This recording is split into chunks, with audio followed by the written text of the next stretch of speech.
ఇక్కడ చూడండి మొత్తం క్లీన్ అయిపోయింది అంతా. మొత్తం కలుపు నేనే తీసా, ఇటు సైడ్ అంతా బండలు వేసినాయి. ముక్కాలు భాగం నేనే తీసా. ఇది నల్లగింజ నేతి బీర చెట్టు, దాని కింద పెట్టాను. ఇది చూస్తే నాకేమనిపిస్తుంది తెలుసా, మాంత్రికుడి ప్రాణం చిలుకలో పెట్టి గుహలో బంధించినట్టు కూరగాయలన్నీ కూడా ఇక్కడ ఈ చెట్టు కింద, గుహలాంటి చెట్టు కింద పెట్టి దాచిపెట్టినట్టు అనిపించింది నాకైతే చూస్తూనే. మీకు ఎలా అనిపించిందో నాకు కామెంట్ బాక్స్లో చెప్పండి.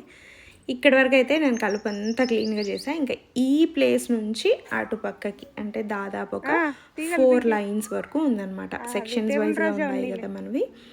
4 లైన్స్ వరకు కలుపు అంటే ఫుల్గా కూడా కాదు, 3 లైన్స్ ఆల్రెడీ ఇంతకుముందు హాఫ్ డే అక్కన పెట్టి తీపిచ్చేసాను. అటు లాస్ట్ 3 లైన్స్ అక్కడ బండలు వేయలేదు. ఇక్కడ మధ్యలో కనిపిస్తుంది కదా, అది మాత్రం తీయాలి. అది ఇంకా గట్టు సైడ్కు ఒక